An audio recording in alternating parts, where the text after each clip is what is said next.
Development, Health and Human Services Committee will meet on Wednesday, February 15, 2023 at 6 p.m. in the Board of Alders Chambers, 165 Church. And Act -2022-0223. Order of the New Haven Board of Alders authorizing the mayor or controller of the city of New Haven to apply for and accept a grant award from the United States Department of Housing and Urban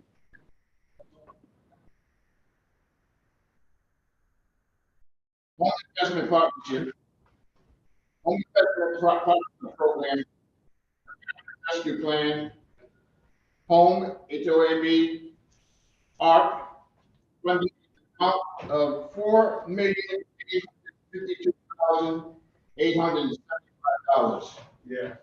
Period September 20th, 2021, September 30th, 2023, and to meet the housing and service needs of New Haven's population by creating affordable housing or non-congregate shelter units or support services.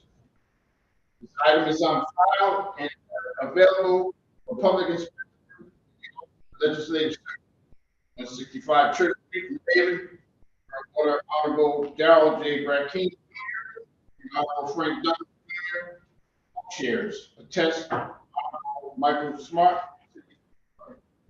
If you need an accessibility accommodation, please contact 203-946-7651 or 203-946-582 TPY.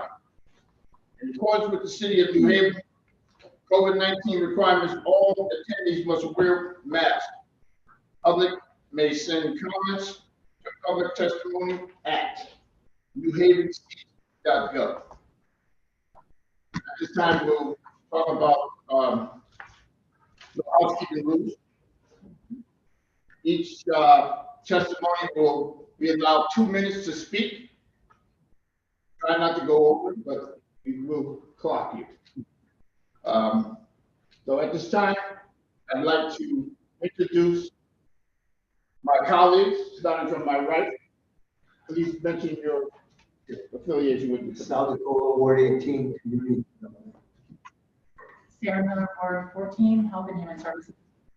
Brian Windy, Ward 29, Beaver Hills Community Development. Carmen Rodriguez, Ward 6, Community Development. Myself, Frank Douglas, Ward 2. Alex Guzman, Ward 1, Health and Human Services and Community Development. Troy Streeter, Ward 21, Joint Community Development and Health and Human Services. Thank you. At this time, we will call the petitioners of this request for this item. Please come forward, state your name and address for the record, please. Everyone, please try to speak into the microphone. Welcome, gentlemen. Take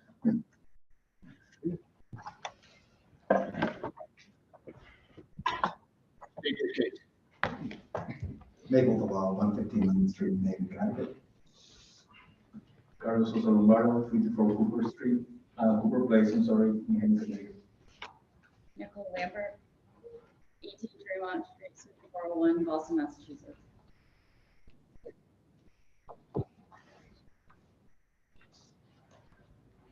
So I'll give a very brief introduction about what we are hoping to present to you today. This is a very important opportunity that we have received from the federal government, from the Housing and Development Agency, to make a permanent investment in homelessness infrastructure. As we know that we've been dealing with challenges for many years, and the pandemic has made issues exacerbated with regards to homeless services. So we're happy to be able to present our proposal to you as to how we intend to use these resources that have been given to us. Perhaps we'll be my colleague, Director Carlos Lombardo, will be giving some brief remarks, and then we'll be passing it over to our consultant, who has a lot of experience in developing these types of projects making sure we get the approval from the federal government from HUD. They often have restraint requirements, so we did bring on a consultant for that. So with that, I'll pass it over to Director Sisselberg. Thank you, sir. Good evening, others. Okay. It is great to be here tonight to present the home energy allocation plan with our consultant. A few months ago, we went through an RFP process to find a company that can help us craft this plan. We awarded the contract to Answer, and we'll be hearing from Nicole here very shortly. They conducted extensive community stakeholder outreach to gather input. This included surveys, interviews, and public forums. Tonight, we'll be again presenting only on the home energy allocation plan to build on the workshop that this committee hosted in December, where the department presented broad issues that contribute to homelessness, some statistics, performance metrics, and we heard from amazing partners as well. My department acknowledges that homelessness issues go beyond what we can do to the home energy allocation plan. This plan is by no means a silver bullet that will solve it all. However, we're here tonight because it is very important that we gather input that can be incorporated into the plan, and it is not much the research that we need to increase capacity for residents who are experiencing homelessness. Thank you very much. And I want to introduce you to Nicole Lambert from Answer. Thank you. Good evening, everybody. Thanks for having us. We are going to get right today to review some of to review some of the data and information that we were able to gather through our consultation process and survey.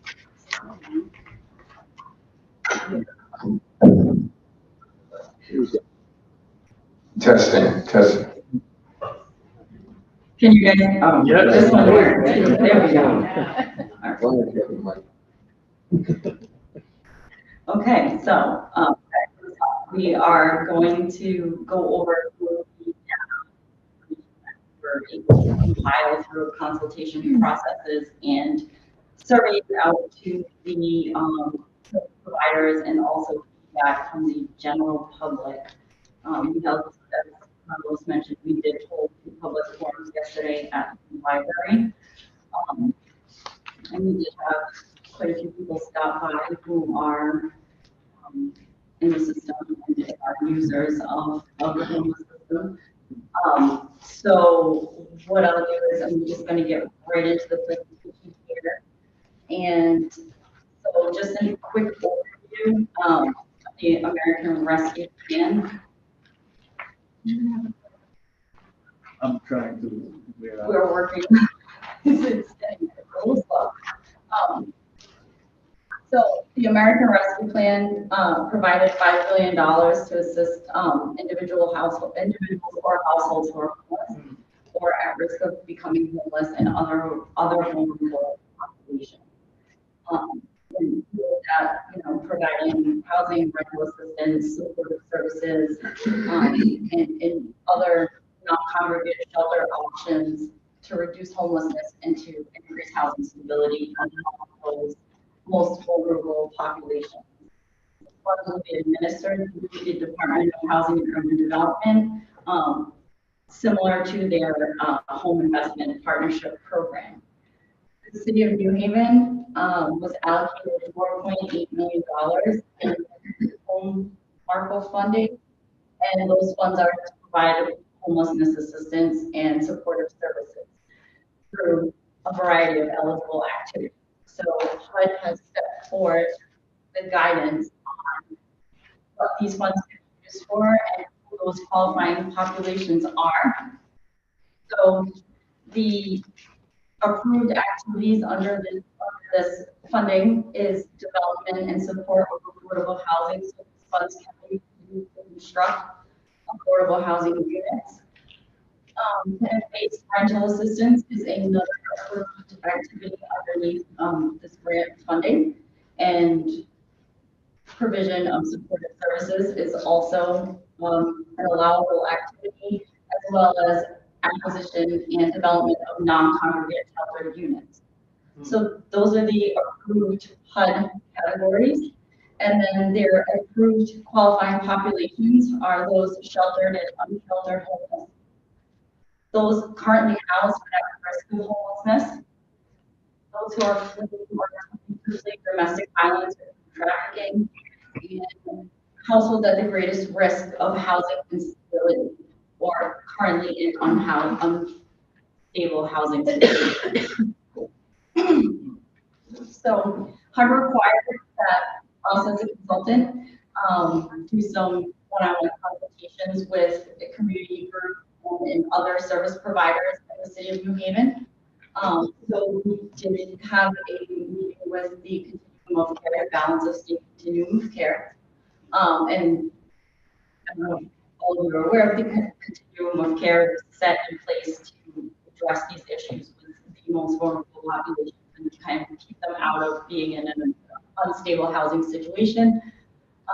We were required to speak with homeless service providers, domestic violence service providers, veterans groups, the New Haven Housing Authority, and then any other public organizations that address the needs of these qualifying populations, and any organizations that deal with fair housing, civil rights, and accessibility for people with disabilities. Yeah. So we started this process in October of 2022 by meeting with the city and gathering information and key contacts and other people that we should talk to in the city of New Haven. During November and December, we did some outreach and one-on-one consultations with BH Care, who is a domestic violence provider. I know they have other roles in the community, but that is what we interviewed them on, was the domestic violence program. We also had a meeting with the Greater New Haven Alliance at Homelessness, the Balance of State Continuum of Care. In January, we met with the New Haven Housing Authority and the McKinney Bento liaison, and we're able to get information related to students in the school system in New Haven. And in February, we have held the public hearings, the consumer engagement, and the plan is currently available on the city's website. The survey is still open. So the survey has been open since October and is still continuing to be open until after the public comment period, it's the first week of March. So people still have the opportunity to get in and fill out that survey if they're interested. And actually today I sat in on a meeting with the homelessness quality assurance group as well. So that was meeting of all service providers and some final feedback, and was the same feedback that we've done through the surveys and through the public responses as well. So this diagram shows us the least available services in the city of New Haven as identified by the service provider. So this was a service provider survey response. The service providers rated that chronic homeless are in need of the most services and have the least ability. The second highest need is those who are at risk of becoming homeless. And followed by that, you have those who are facing imminent homelessness, and then those who are housed but unstable. So those are the top categories of people who are in lack of services.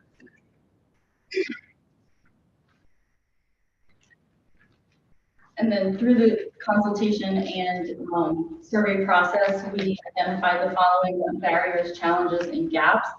And some of these things, I like to say, at least in both, fit under the barriers and challenges category here. But the number one identified barrier is the lack of affordable housing, the locations of those housing units, and the limited availability of support who need them. The other barriers that were identified were people who have language access barriers, mental health and addiction issues and barriers. Some residents would lack vital documents, so they do not have access to the birth certificate and other information that they need to access benefits. And the wait times and the inefficiencies, we'll say, of the system. So those were barriers that were identified and through the consultations, through the survey process, and again yesterday through our engagement with the public, that came up in both sections of the issue. Challenges that were identified were the complications for those who are trying to access benefits. And then in general, systemic housing issues such as high rent, basic and the amount of money that basic due to those high prices, some people have a lack of accessibility to computers and technology, so it makes that hard for them to access the system because they're not able to go online and do these things. Some people lack financial literacy skills, and the other challenges that we found, and this can also go under barriers as well, are the landlords who are doing criminal background checks and credit checks, and using those items to disqualify apartments, even though they could possibly look at those things in a different light situation. So there would go a long way. And then some of the gaps that were identified were a lack of services for people with mental health and social issues, and because they're not available or they're not available through their provider, so they're going down there and without, you know, the background services that they may need. Other gaps that we found were supports for people with medical and social conditions, lack of deeply affordable housing, and that's not just who are unemployed, that's for the employed people as well, people who are earning, I mean, at this point, it's probably anyone who earns under $80,000 having a problem getting, finding, so that it's a wide gap there. And then insufficient permanent for people who are in around services or some other support. So kind of barriers and challenges and gaps, and through our consultation, we came up with the following needs, or the top needs here. And number one is housing that's deeply affordable, with low barriers to entry.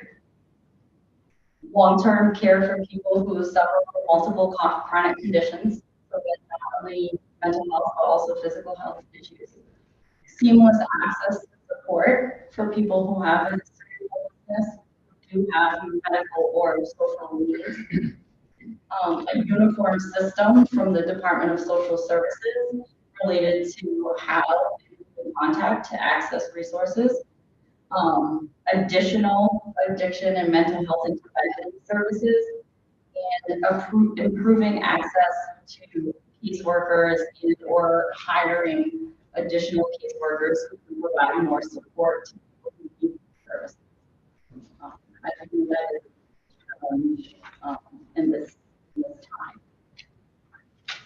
So as we boiled all of this information down, we came up with the following goals and strategies with the city of Newman. And the top four are here: to access to quality affordable housing for renters and homeowners. Encourage new development without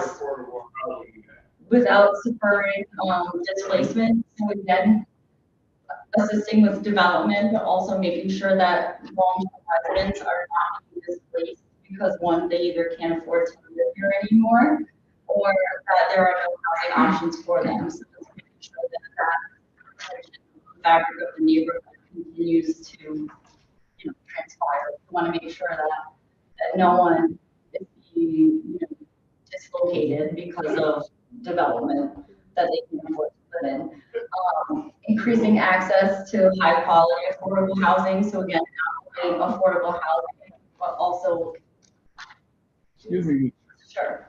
can we have silence in the back of the room, please? We'd like everyone to hear what's going on. I just need you to be respectful of your. I'm being Sir? respectful. That's Sir? not honest, bro. I'm 70 years old. I know. I've been here. I've been back up here from Florida. And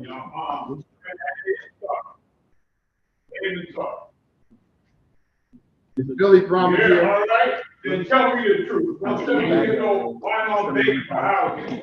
No, okay, I'm a brother. I'm still your brother. All right, brother. All right. I'm all right. All right. No. We showing up with wheels over. All right, all right, so we're gonna call the meeting back to order. I'm Alder Brackeen from Ward 26, co-chair of the committee. We're just asking that if we can all just be on the same page. We've been requested that certain individuals in this room testify early. We're trying to get to that. So if we can work with us, we'll work with you, okay? All right, thank you so much. Okay. If you're able to work with us, we'd like to work with you. I'll try to ensure that happens, all right? Thank you so much. Sorry for interrupting. We'll continue the presentation. It's okay.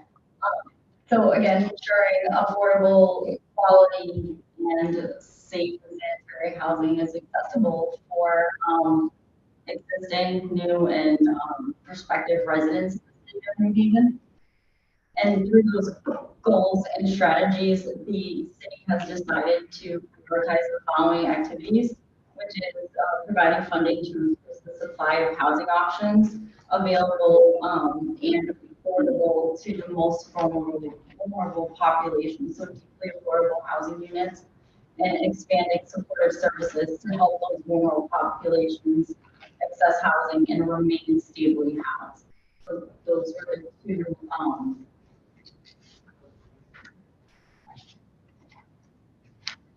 prioritized activities. Then that brings us to the draft budget here. And as you'll see, the city determined to allocate $500,000 to supportive services for the most vulnerable populations here.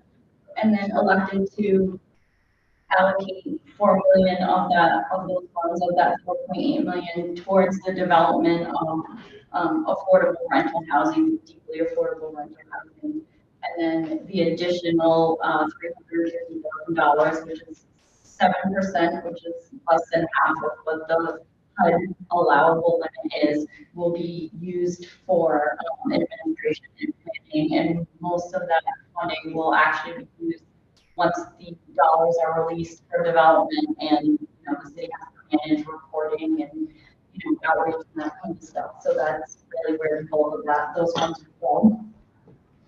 And just to kind of show the application methodology, so currently the city of New Haven is holding on to these home ARPA funds, and we're in the process of creating this plan so that we can get it approved by HUD. And once that happens, the city will release a request for proposals, and then those funds will be dispersed to the subrecipients who are selected in the RFP process. Just to kind of give an overview of the timeline, so the allocations were announced in April of 2021. The HUD allocation plan submission is due by March 31st, 2023. That is a hard deadline.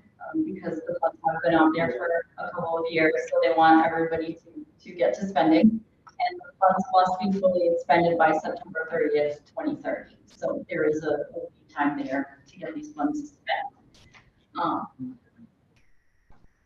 And then we have the next steps here. Again, the plan is open for public comment. It was open on February 1st and will remain open until March 3rd on the city's website. And I do believe Carl's correct me if I'm wrong. Are you guys taking written general comments? Okay. Email comments as well. Tonight we're attending the Community and Health and Human Services Joint Committee meeting. We are in the process of filing the substantial amendment with HUD, which has to be filed no later than the 20th of February. And we will be doing the first reading on the 21st of February for the order holders. And hopefully expect to have approval on the 6th of March, or by the 6th of March, to submit the plan to HUD on or before March 31st. And it has taken approximately 90 days to receive approval for the plan. So we're estimating that we should hear by the end of June, as far as from HUD. Hopefully, many communities waiting for the last minute. Hopefully, does not get dragged out. And then this is just an estimated date, and depending upon when HUD approves the plan, looking to have the RFP issued, within 15 to 30 days. Funds for people to, or organizations to apply for either development or supportive service funding. Presentation. Do you all have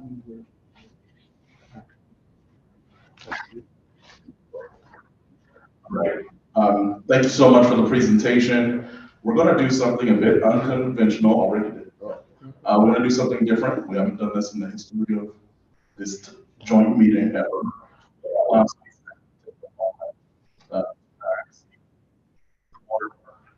And open up public testimony for individuals that were seeking to testify tonight. Can I get the list, please?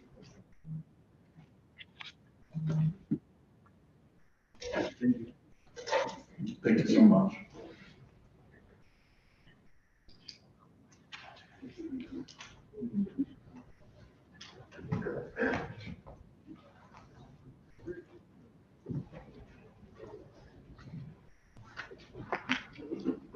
First off, Ryan Timko, UAC. 1 second, I'm here. Ryan Timko. Graham Timko. Green. Are we using a microphone or am I just gonna speak? Okay, so your name and address is correct. You have to speak. I would rather stand. I really don't want to sit right now. My name is Graham Timko. I live at 101 Henry Street here in New Haven. I'm here tonight as a constituent of New Haven. I'm also here as a member of UAC. UAC stands for Unhoused Activist Community. And we have a certain list of demands that we've been sending to the city now since, I don't know, several months last year. We've been out to them. Every Tuesday we're out front, and every Wednesday we're at 266 State Street, and we have meetings in which we talk about our demands. And I'm going to talk about the first two just with the story. And right now we've put it down to 4. And our first two demands are no eviction from public land. And the second one is do not throw away the belongings of unhoused New Haven residents. And I'm going to bring this together in one story. I was working with BoA last year, right on Boston Post Road where that cold storage, everybody knows where it is next to the river. There was a community of people living there. They were working jobs. They were saving up money because they were trying to get housed. They were not bothering anyone. They were cleaning up after themselves. They had pets. They had bicycles. They kept all of their belongings in these tents. LCI came in because somebody called and made a complaint. They put all of their belongings while they were at work in the back of a truck. They came there to try and get their belongings. They took people's safes. We were told once it was in the truck, it was trash, and that their belongings we could not touch them anymore, but they were right there in front of us. So that's someone's entire life savings there. That's their medication. That's their doctor information. That's their ID. This is ridiculous. So the emergency is now. It's not tomorrow. People are freezing tonight. Not next week, not in March, not by 2030. That's all I have to say. Thank you for your comment, your testimony. We will take that into consideration. We actually. I'm sure you will. Thank you. Thank you. Sorry that it happened, but It's not, and it keeps happening. next, Tyrell Jackson. Tent City, Tyrell Jackson.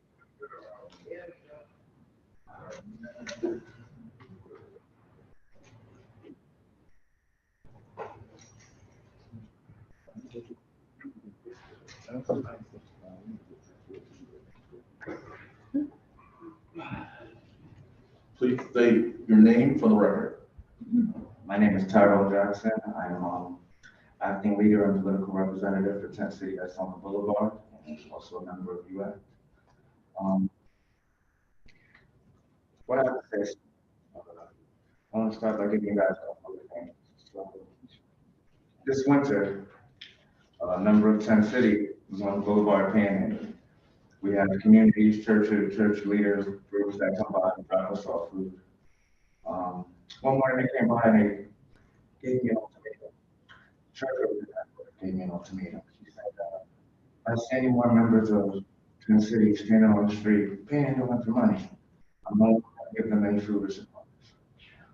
The other ultimatum that she gave me was, I have clothing, I have coats for you guys, but if you want them, you have to give me coats and clothing and truck and my apartments. These are people who have nothing, strength, resources. Ironically, this morning, a woman claimed that her husband's state showed up and told that woman that if she does not get safe certified to handle food, they can no longer come in. If they did not do that, she would push the state to remove that community and stop churches from coming out. These are the entities that are set in place that are supposed to help us. It's a failed system. The CAN assessment system. It's a group of lists, somebody standing behind a desk who has no real boots on the ground or any person actually involved to put you on another list for some third party entity, to then put you on another list for some overloaded casework who gets and time to solve it. I'm sure you can understand the strength of that. The biggest problem I've had as of late is that 211 feels necessary to direct people to Tent City. There's no tents, no supplies, and that leaves me with problems that I have to then solve. As has been said multiple times, there's basic human rights as a community on the whole. Some of us are elderly, some of us are veterans, some of us have medical issues, some of us are families, some of us have children. There are things that, as American citizens, we are entitled to. This government is not just that we're quick enough to solve any of those problems. I'm going to close out with you now. So there are 3 different mental quotes: stranded at sea, and it's a bad storm. One's a pessimist, one's an optimist, and one's a realist. The pessimist complains about the wind condition. The optimist believes things will get better. The realist decides to put the sail and try to direct the ship. At this stage, the pessimistic view that we acknowledge homeless is a problem. We all acknowledge homeless is a problem. Debating about it, talking about it.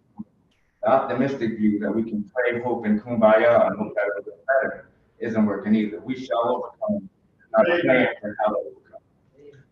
A realistic view is what's needed. And what I'm requesting you good people be put in a position to help us with that. We need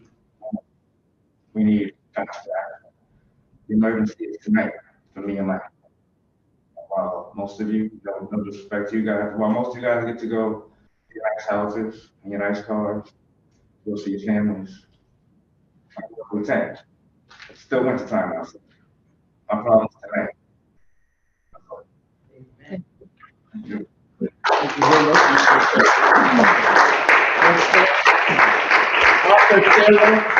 Arthur Taylor.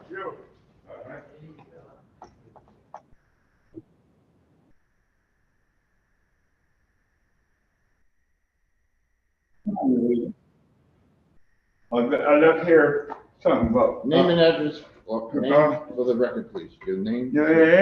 New Haven, Connecticut. And, What's your name? Arthur Inwood Taylor. All right. I graduated from Hill House in '71, bro. And I'm telling you this. I left here after I left the shipyard in '84. And I came back home here because of family and all like that. Feeling for family. I didn't really want to come back here. I was staying down in Georgia, Savannah. I lived in Florida. I lived in Atlanta 27 something years. And all some of y'all wasn't even born when I left here. But the thing is, this sucks. You know what? The housing here sucks and all that.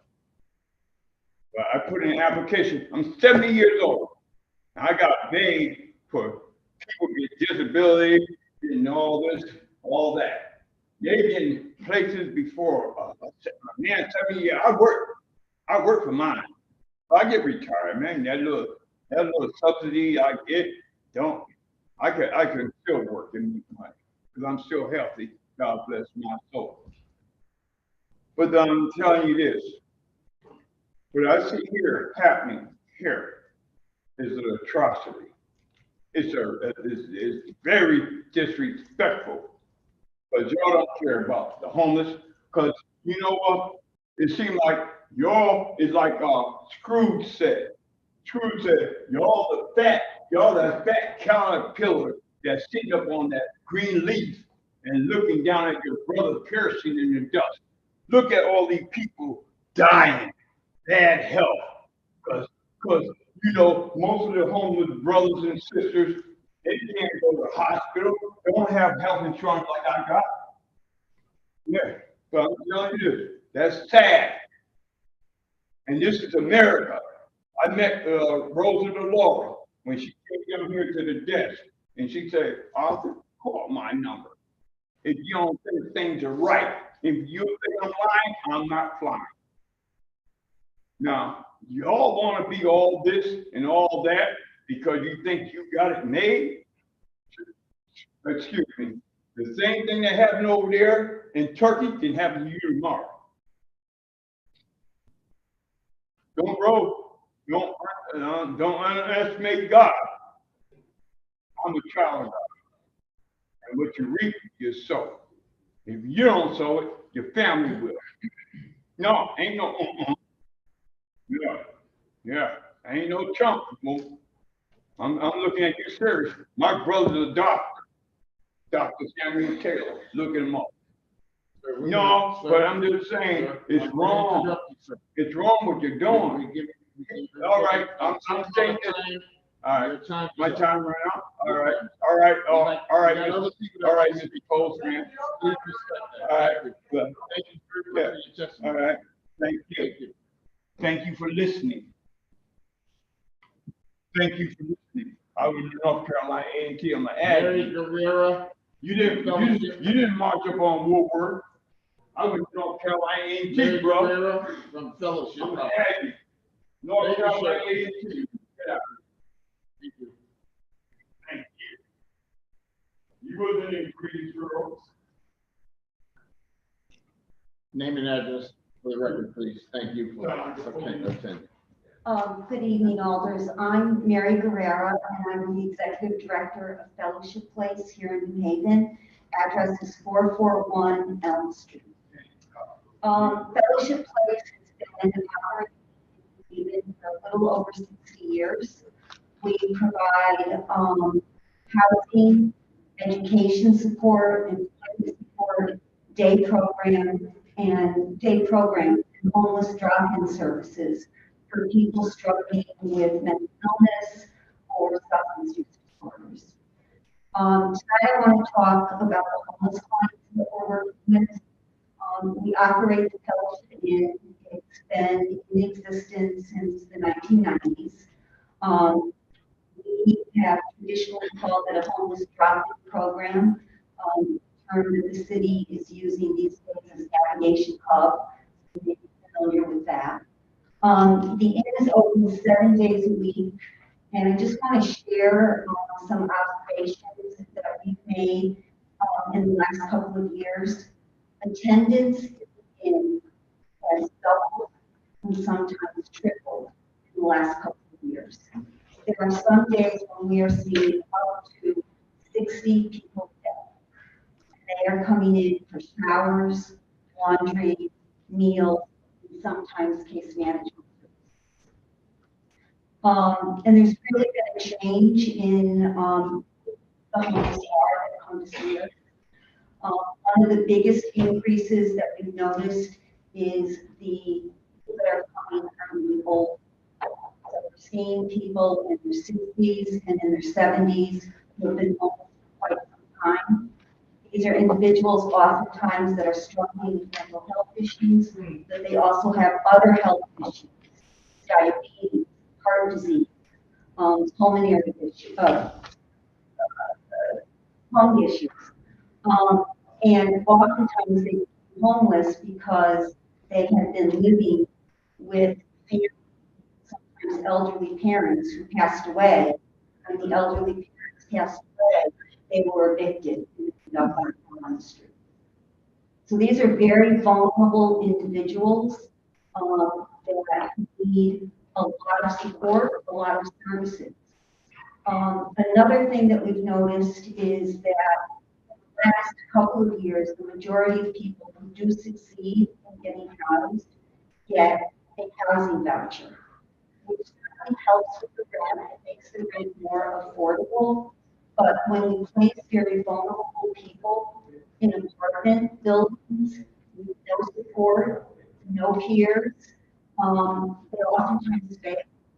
So there's lots of people tonight who can quote a lot of data, but I can tell you stories. So we have one gentleman that has been housed three times, failed out of that housing because he just couldn't make it in an apartment by himself. The first place where he lived, he never stayed in the apartment, sleep in the lobby. And when other people in the building started to complain about him sleeping in the lobby, he was asked to leave.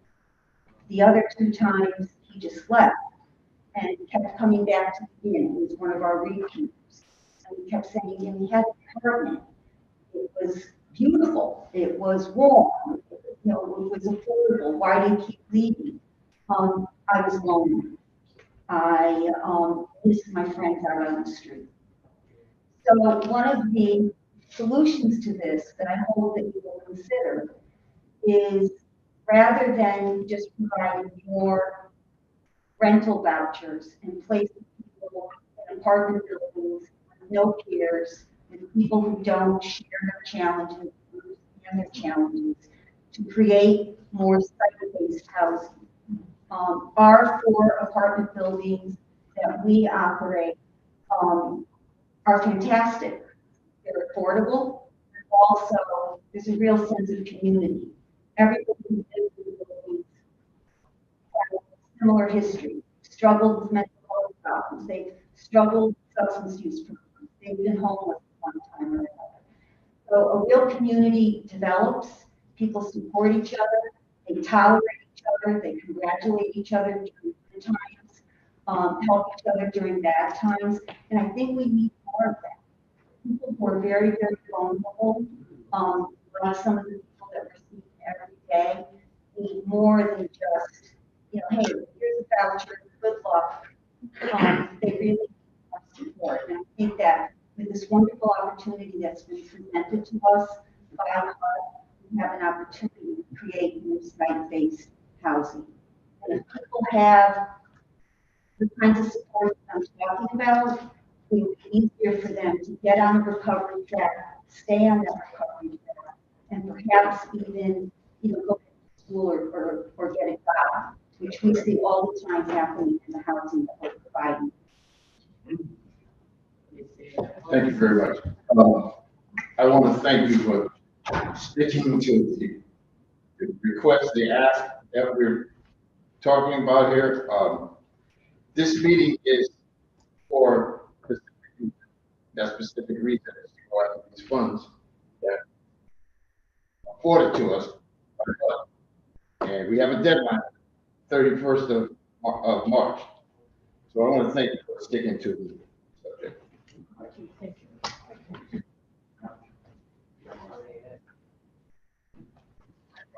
Next up, Jacob Miller.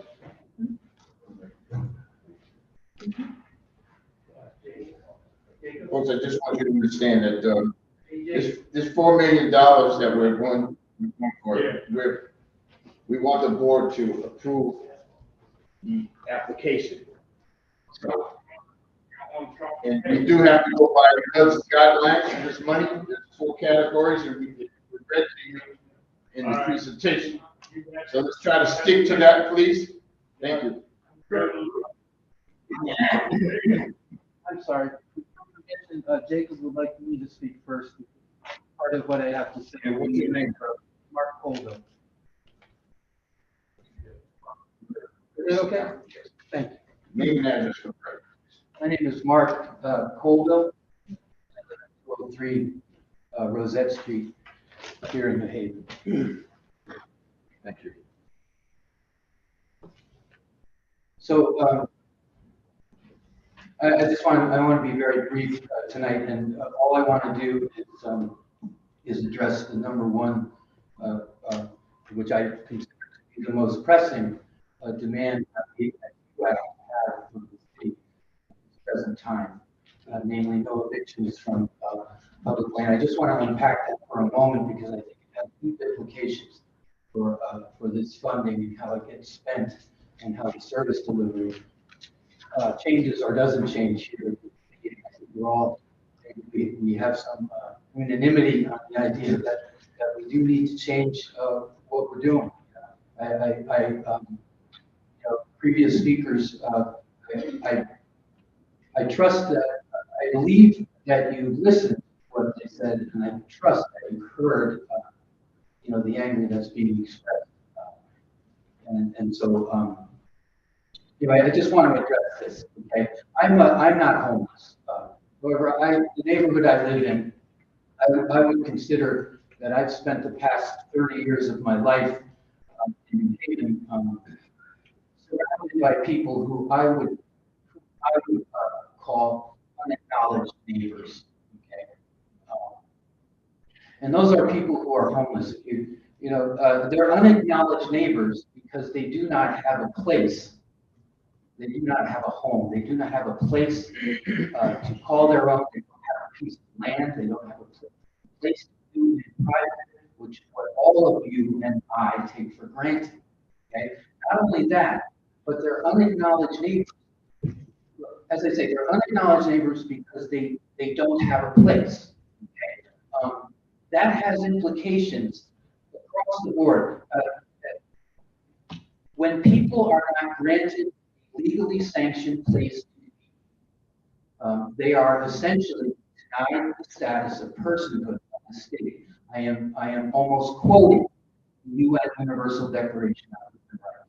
Therefore, I would like you to understand that however you spend this money, and it's not my job or my interest to tell you how to do it, okay? But if it doesn't begin, if the service delivery in this city does not get to a place where it begins with acknowledging that basic human right, then everything we do is going to continue to criminalize homelessness. It's going to continue to alienate neighbors from neighbors, okay? Even within my own neighborhood, the people who have housing don't look upon the people who don't have housing as neighbors, okay?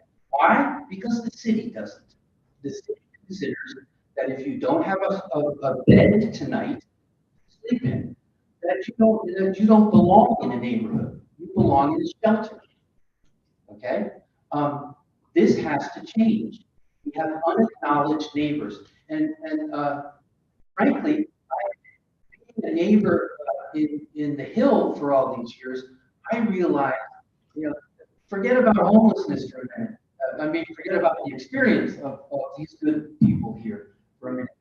Talk about me as a homeowner in that neighborhood, okay? Nothing destabilizes my neighborhood more than the fact that the city every night criminalizes people who don't have a place to exist.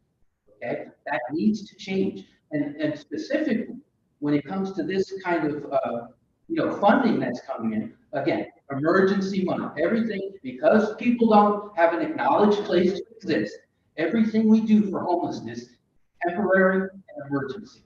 Okay? Right down to the whatever they mean by deeply affordable housing, I have no idea, nor do I want to know.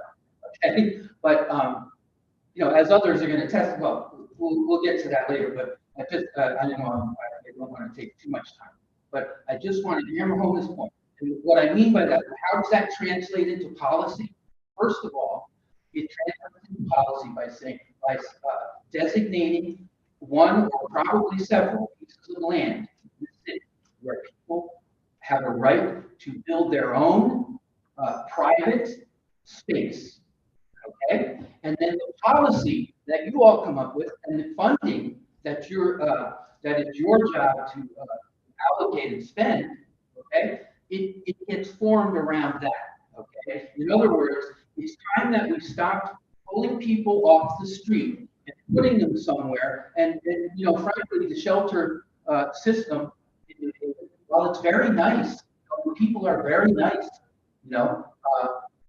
It's still, the model is a criminal justice system model. You give up your privacy, your agency, your property, the right to visit your loved ones when you enter a shelter, and then you get sent out at 7 o'clock in the morning.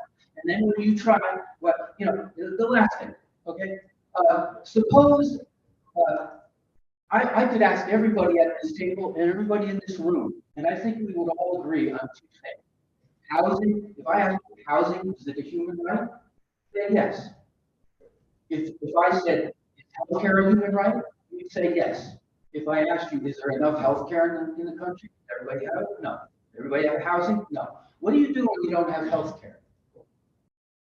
You go outside the system, right? You go to a faith healer, you go to herbal medicine, something, your neighbor, whatever. Okay? And think about that. If you didn't have health care and you wanted to go get healed somehow, however you want to do it, if that was criminal, you got arrested for buying drugs that weren't FDA approved.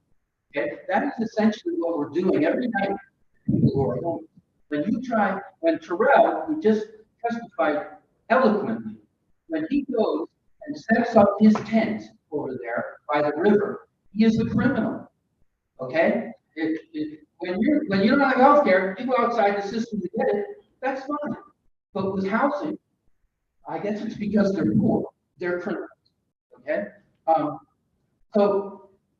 then another little analogy, okay? Last thing. All right, last analogy. What if there was a hurricane in New Haven, right? And Mayor Ellicott said, everybody needs to evacuate. This is a catastrophic storm. Okay? We all need to evacuate. We all go to some, I don't know, Woolsey Hall or some Yale building, right? Where everybody can fit, right? Are you going to put up with somebody telling you that that your grandfather can't lay down? No, but that's the reality in these warming centers, which we're all, myself included, we're all patting ourselves on the back because we got warming centers, so nobody's freezing to death. And people are not allowed to lay down in a warming center. What if you brought your children, in a hurricane to a shelter, emergency shelter, and you were told that? What would that do to your dignity? And what would that do to your anger? Which we're hearing plenty of tonight. Okay? So I leave you with that, and then I think Jacob and our friend Andre are going to get a little more specific about what we're talking about when we say designate public land. Thank you very much. Thank you so much.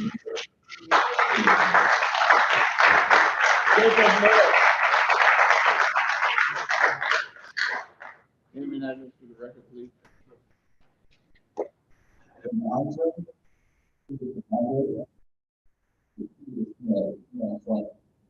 You feel free to sit in this first chair right here. You can just say your name. Sure. My name is Jacob Miller. I live at 207 Rosette Street, Haven. So I'm also here kind of with Act, and I wanted to kind of dig a little bit into the proposed budget and the breakdown of the allocation of funds that we're talking about, and also just kind of contextualize the financial allocations that we have in the plan that's presently being laid out for us. We're one of the list of demands, and if anybody wants a couple copies, if you want to reference them, is the, permanent public bathrooms and pre-permanent public showers, right? Today, in the proposed presentation that was presented earlier, we went about $4 million for the development of affordable housing. Obviously, we didn't get much detail on that. Me personally, professionally, I'm a real estate broker. I work with developers. I have clients who are developers. I understand the economics of development, and I also understand the economics of low-income development. The reality is, even the most optimized developers who are building ground-up rental housing are talking about $200,000 a door. So this $4 million that we have ready to allocate for this one specific, purpose, we're talking about building 20 affordable housing. That would barely service the needs of the people who decided to join us from this committee tonight. And these kind of emergency measures that we're talking about, the need for these public restrooms and public showers, you can buy today a permanent 2-shower stall, 2-restroom, fixed, it's basically like a trailer for $40,000, right? You're talking about building 1 unit of affordable housing for $200,000. So when I look at the breakdown of these funds, the idea that you're going to take $4 million and build 20 units of affordable housing doesn't make a lot of sense to me when you could give somebody a permanent bathroom and a place to shower in a public space. You could build 10 of those for what you're talking about allocating for administrative costs. So I think that context is important because people think maybe $4 million goes a really long way when you're building affordable housing. It's not even, it really doesn't even scratch the surface of the immediate emergency needs that we're hearing from our neighbors tonight, and that we're seeing, the reality of at Tent City or in other places throughout the city. I'm sure I forgot to say something that I originally planned to, but that's where I'll leave it. Thank you so much for your time. Thank you. Please state your name for the record. Hi, it's Andre Medeiros of 126 Court Street, New Haven. It's very taken by for Mary Guerrero's testimony, Fellowship Place, and Mark Wilbert, who I work volunteer at the time, because they talk about it. And I'd like to just tell you a very short story. Last Tuesday, on the 7th of February, the city of Burlington, Vermont, began welcoming residents to what they call the Elmwood Emergency Shelter Community. And the two key words are community. It consists of 30 cabins, they're called pallet shelters, that are heated. They have a bed, they have individual private storage, they have locking doors, and I think a couple of them are bigger because they're estimating they can house 35 people in the 30. They also contain facilities of bathrooms, showers, and kitchen. It is located on the city parking lot owned by the city of Burlington. The cost of this, the capital cost, was $1.6 million, of which $1.2 million came from their grants. You're considering now, and their is 3.6.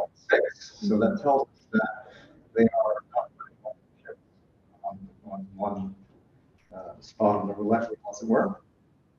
There is a service provider there to sort of provide services and maintain order, which is the Champlain Housing Trust, that is right next to Champlain. I recently found out that the Champlain Housing Trust was created at the behest of none other than Bernie Sanders when he was the mayor of Burlington. Burlington is about, I don't think, even half the size of New Haven by population. It is also a college town. This city community is actually and look at within the Brooklyn.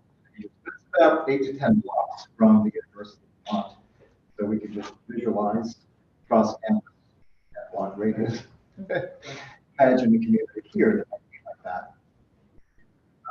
This, by brand name, this college shelter thing is one of 64 such communities in 10 states in this country. There are many others that involve this particular brand of shelter, but they seem to be the most actually having. So I think the question now is whether New Haven should think of itself as joining the list of 64 communities and adding the state of Connecticut to the 10 states. Thank you so much for your testimony.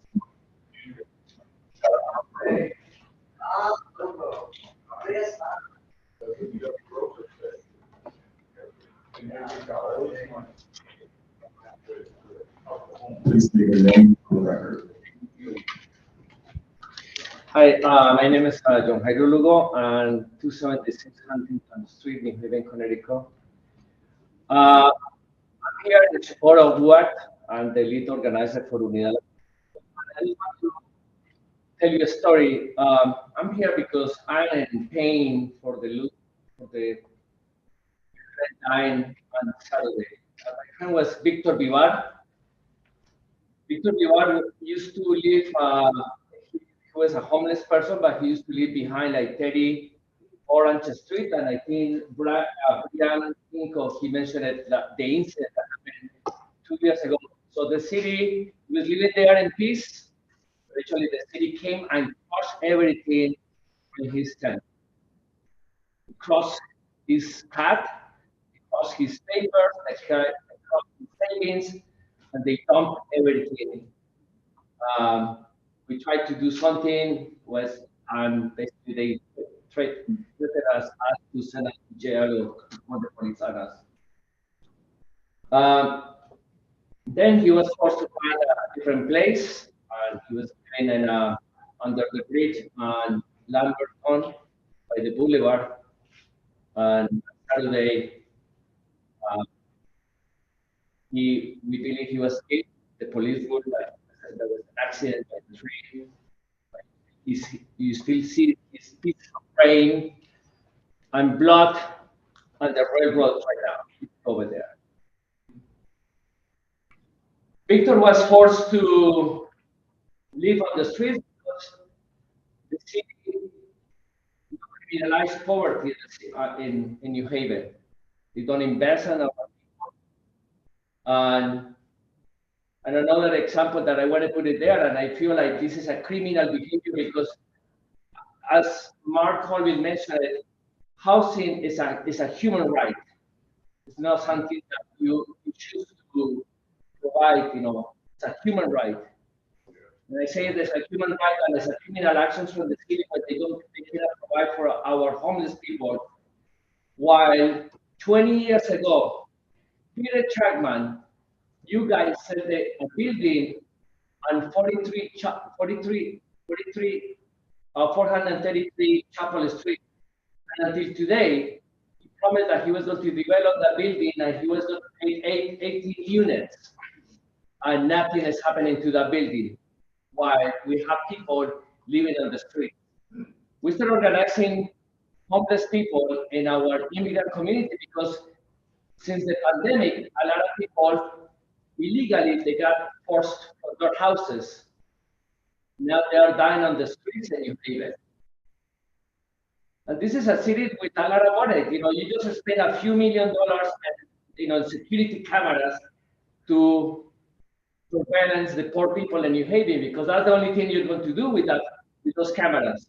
Because the surveillance, the actions of the poor people, eventually they're going to be doing something illegal to survive in the city of New Haven.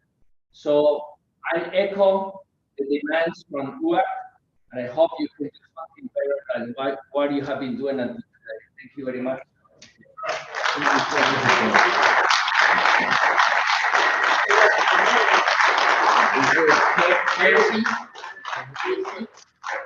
Casey.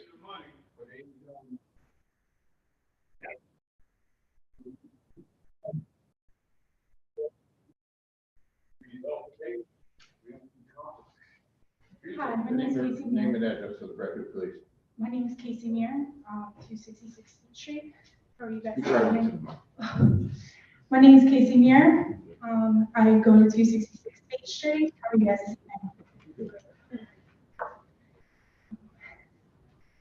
I understand a lot of these services are addressed in the process. True help can only be made by attacking the problem itself. There are drop-in centers, shelters. The drop-in centers, as the director of even if I get into a shelter, that isn't a guarantee that I'll get housing. My 90 days will be up, and I'll put back on the street because of the process. I'll have to wait on the street for another 90 days. I would go again. I'm 21 years old. I'm also looking at that. My life has just started. Do I want to be trapped for the rest of my life, trying to figure out how I'm going to eat, where I'm going to when I could be getting married to the love of my life, starting a family, and spreading love in my home and community. I consider my hometown to be Key West, Florida. I went to high school and college there. Want to know what that philosophy is? Family. It's a homeless community. I leave you with these parting words. A wise man once said, life's most persistent and urgent question is, what are you doing for others? The legacies we leave behind will be directly determined by how we personally answer that question. Their system, and future people and or families that may face the same unfortunate circumstances. You have to see the whole. Services and organizations will only assume what we need if groups such as UAC can't be given more opportunities to work with the city as a beautiful collaboration. Thank you for your time.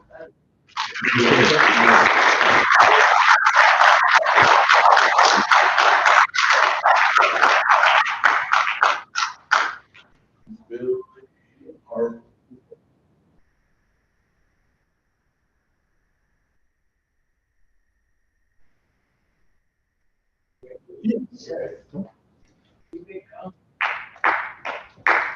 Please say your name for the record. You can. My name is Stephen Alexander. So I currently don't have an address. I'm home alone. As a matter to explain that I believe that like there's absolutely opportunities with fundraisers. State to end homelessness. It's not only it's the direction of finances that I think. I think that there should be state affiliation. I think there should be police affiliation, and that people should be guaranteed a safe opportunity. Shelters or locations like homeless.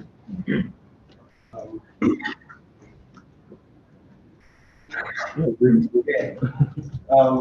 I just wanted to say, what I was trying to say is like for people that are homeless, there are risks. You know, people's lives are in danger with people with criminal history, people with mental health problems, and people with drug addiction.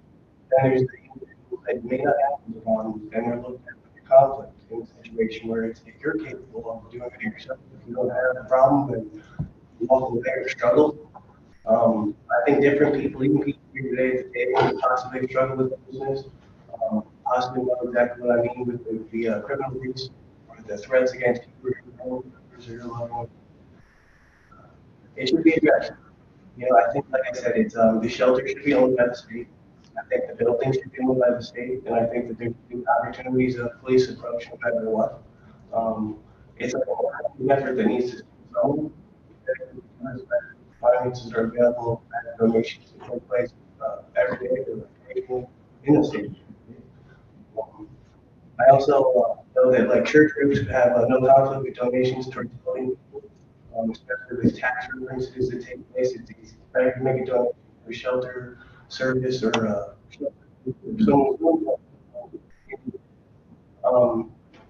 with that said, like I said, it was finances, I believe, are there. I think there's definitely an epidemic of homelessness in America, and it's everywhere.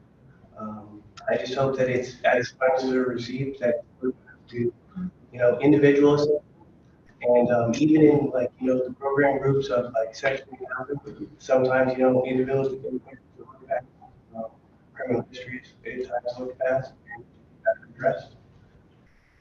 Just so this way we can all be safe.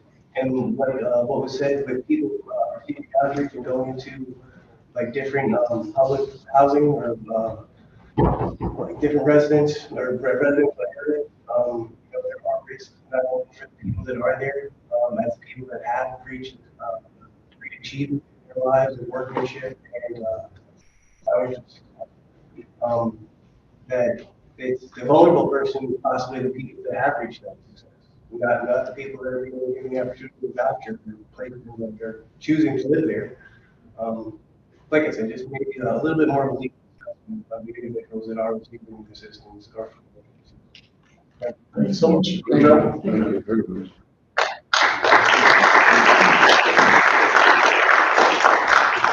Awesome. All right. So now we will, first of all, get back to regular order. I'd like to acknowledge all the appointments, all the state appointments, and we will resume back to this as opposed. Thank you all for your testimony. Your activism is absolutely necessary to the democratic process, and you should know that we greatly appreciate the time that you sacrificed, because I realized that it was a sacrifice. We just want you to know that, okay? All right, thank you. So we'll resume our meeting, and we'll go back to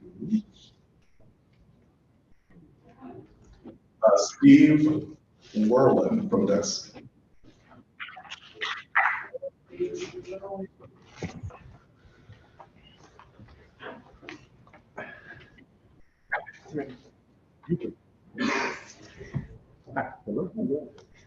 Steve Worland, Downtown Evening Soup Kitchen. I'm the executive director there.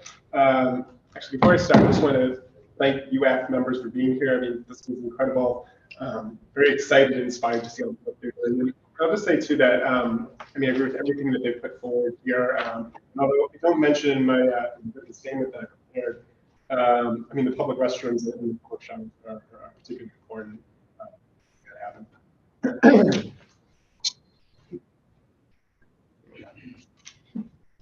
Desk's mission is to serve people experiencing homelessness or living in poverty by providing food and services that promote health, community, and equity. Among our array of programming, Desk operates the downtown drop-in resource center at which you've heard about tonight already, providing outreach and drop-in services to unhoused and stably housed individuals. Currently, Desk is serving as one of 4 New Haven warming centers, providing overnight refuge to people experiencing unsheltered homelessness.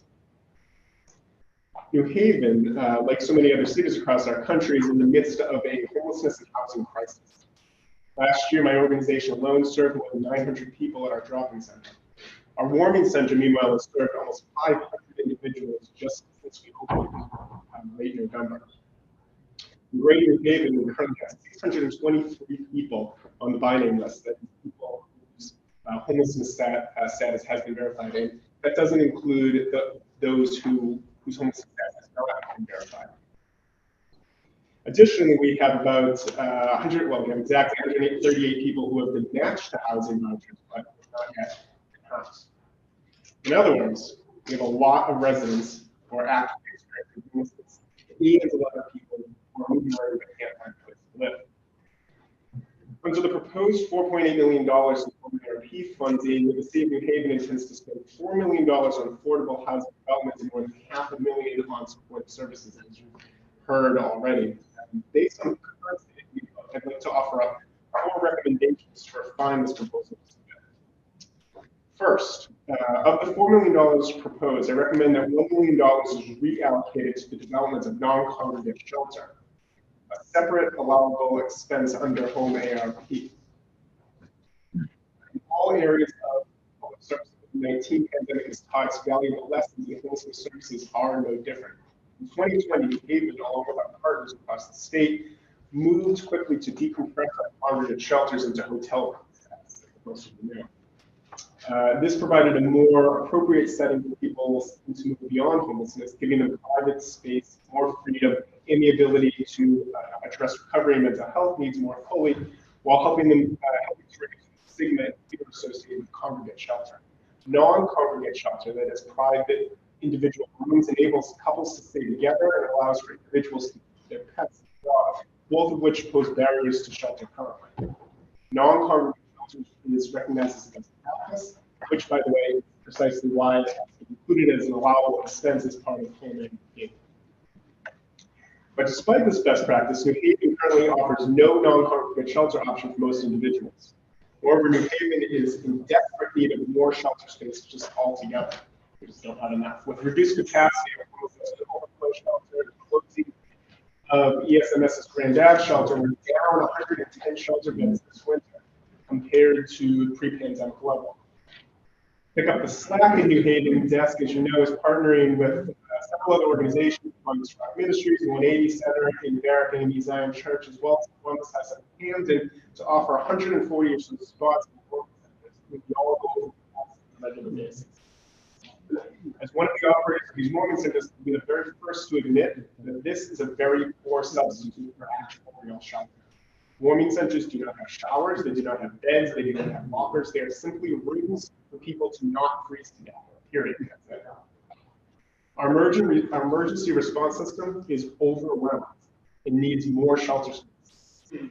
Supplemented by state funding, $1 million in home ARP funds will help to create more shelter in New Haven and manner that reflects best practice. And I want to emphasize that I'm not saying that $1 million is going to buy you a shelter in the city, but combined with other sources of funding, I think it's a good step. Okay, second recommendation. I recommend that the remaining $3 million put toward the development of affordable rental housing, $1 million be used to rehabilitate and sustain existing units rather than create new units altogether.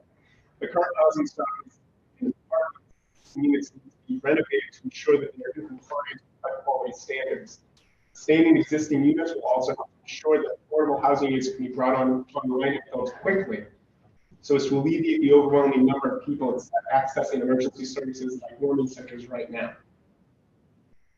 Third, I recommend that the remaining $2 million for the development of new affordable housing construction be specifically stipulated for the development of deeply affordable single-room occupancy SRO units located in the neighborhoods that already have services and public amenities available.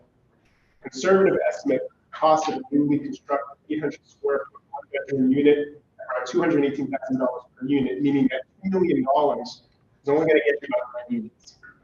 The creation of SROs on the other hand gets you more bang for your buck, with an estimated per cost of about $75,000. $2 million is going to get you closer to about 27 units.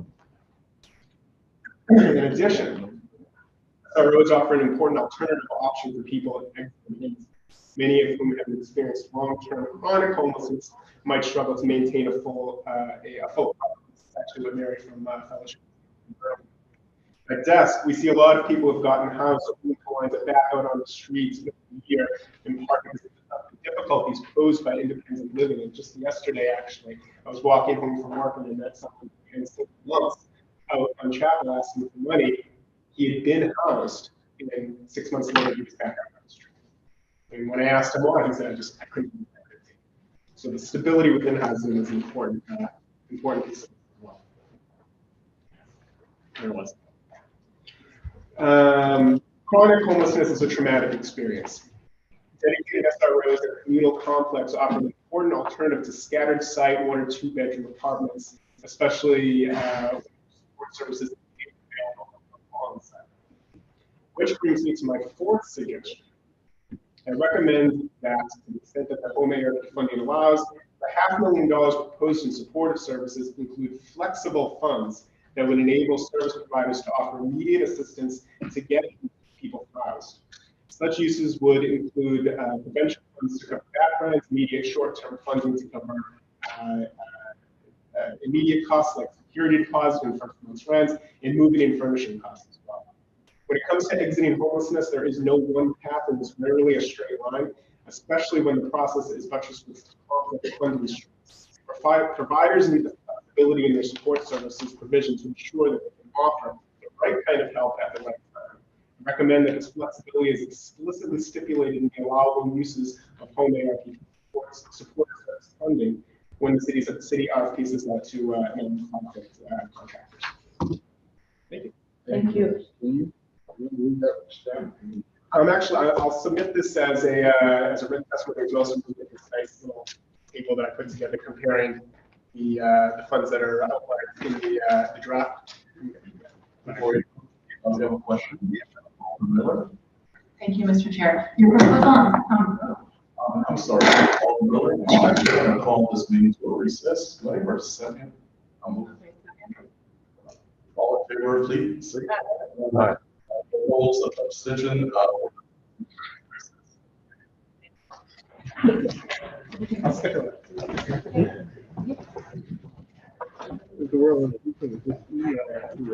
Yeah, what I'll do is I'll send it to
Right, there you go.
Set it up at least. No, we're still in the meeting. We're still in the meeting.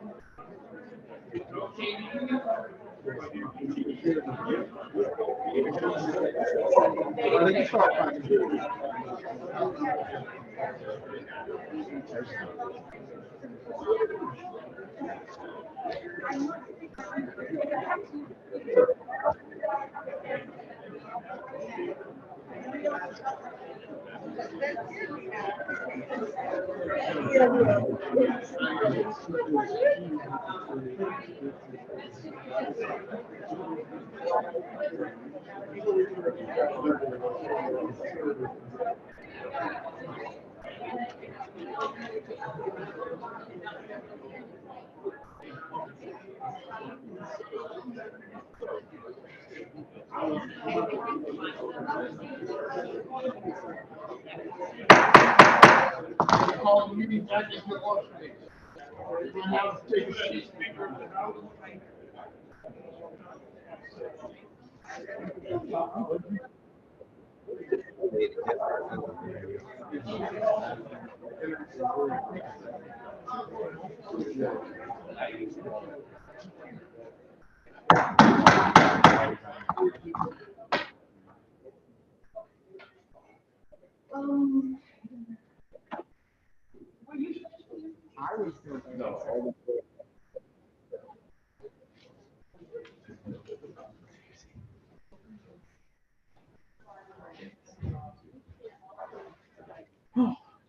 I think we left off with, President from Alden Miller. Are we done? Good to go? Okay, thank you, Mr. Chair. My question was about your proposal for non-congregate housing, and we heard the Burlington model. You mentioned hotels. Are you proposing something like the Burlington model or something else? I mean, something similar. I mean, I think it's like, especially like SRO, because they built into theoretically have, depending on where they're located, you can theoretically have SROs where someone goes into it as a shelter, and then the space is transitioned at some point to permanent housing. In other words, those SROs could be sheltered to start with and be permanent supportive housing. It is probably the same actually for the grown people, but I think flexibility is the key in the matter. Flexibility in different kinds of Okay, thank you, Mr. Chair. Thank you so much. Are there any other questions from the alders for Jess? Okay, thank you.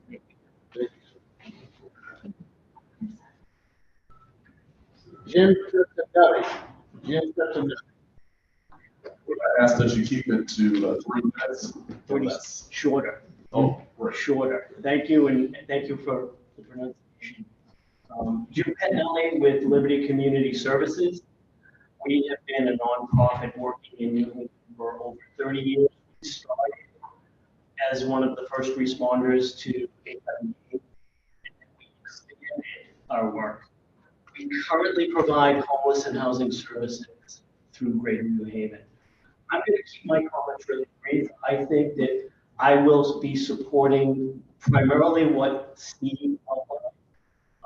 We're a big proponent right now of finding more ways of getting options available for people, housing and homeless services.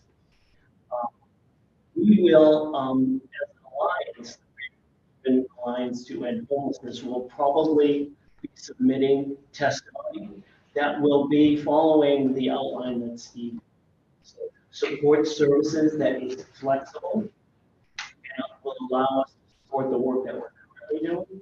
And then on the development side, to really look at developing non-congregate shelter, some support for sustaining the housing that we currently have online, and then the development of new deep. Our system is dancing as fast as it can. We're trying to do phenomenal work. Our numbers are through the roof, and we're under-resourced. Everybody knows that. On the housing front, we keep as a sector, of the homelessness sector, keep promoting more deeply affordable housing, more deeply affordable housing. Housing solves homelessness.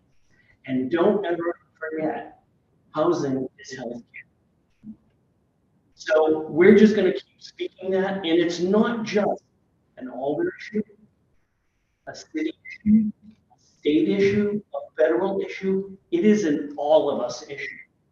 We have got to solve this housing crisis, and it's all about affordability. And I believe we can do it together. Thank you for listening to everybody in the room tonight. Thank you.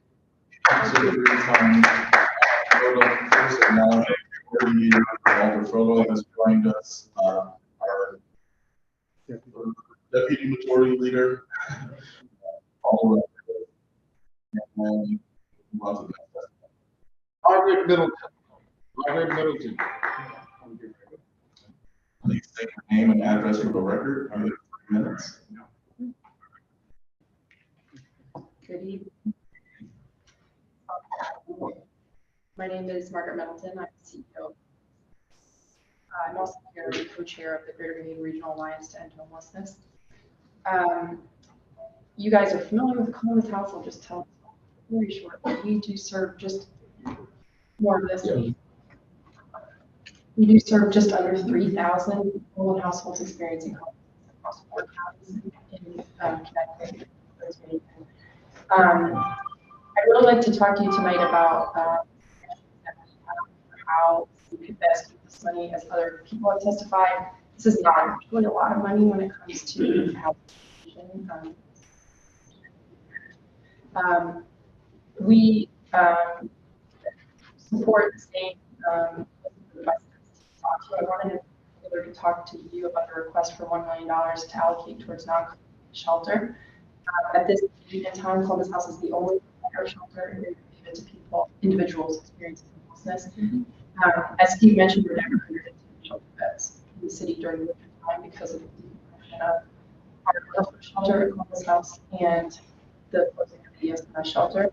During the almost 2 years that we operated shelter at a hotel, we really learned a lot about how that model can work, and it really provides for experiencing homelessness safety, control, autonomy, convenience that we all want and deserve. And as Jim mentioned, the reason that non-congregate shelter is included as a list of permissible spending is that this kind of shelter is being built and created across the country. It needs to happen in Greater New Haven. We believe that we're going to get substantial commitments from Connecticut to invest in the creation of this shelter. And the city of New Haven needs to be planning for how it's going to make a contribution to that project. Because I guarantee you the city is not going to fully cover the cost of that.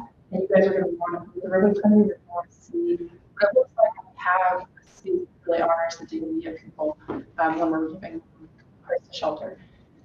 The other requests that we have are $1 million to preserve existing units of affordable housing.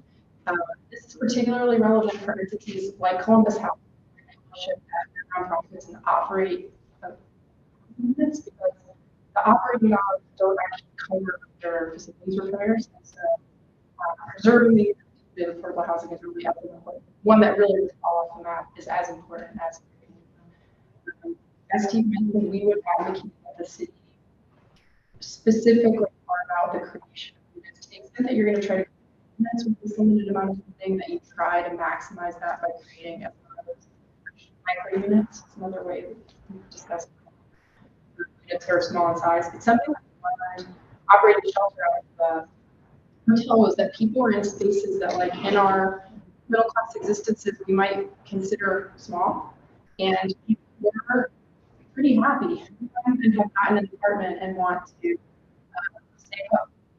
The community that I see my time is up, and I'm happy to.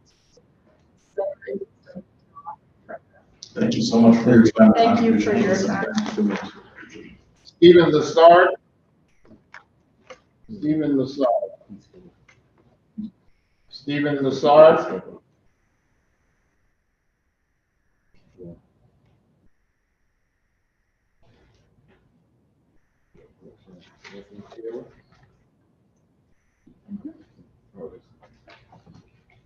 Levinsky Hardy, I don't see him. Levinsky Hardy. Levinsky Hardy. Are there any other members of the public wishing to testify? Are there any other members of the public wishing to testify? For final time, are there any members of the public wishing to testify? Seeing none. Hearing motion, second, all in favor? Aye. Opposed, abstention. The public portion of this hearing is closed. We will now have a discussion at the pleasure of the committee. I'm in favor of this going up grant and moving it to the next level where it'll serve people. Do I hear a second? Second. Hearing a second, do we have a discussion? All the way. Yeah, we have to, thank you, Chair. we do have to take into account what we heard tonight. We do have to absorb that, and hopefully we can have more discussion around, around some of this that we're talking for tonight. Just had to say that because, you know, there's no more cookie cutter in reference to the way we can tackle this homelessness. So I did hear some ideas that I think we should take into account and channel, and that's my. Thanks so much. Any other alders having, for this? So we're not voting on a specific plan that they put in with the 4 million or we're voting. We're going to go to funding. Okay. Yes. Yeah. Anyone else? All right, we'll take a vote. All in favor of the item, please say aye. Aye. Opposed, abstention, the item passes. Mr. Chair, I move that we should adjourn. Hearing move in a second. All in favor, say aye. Aye. Opposed, good night. No,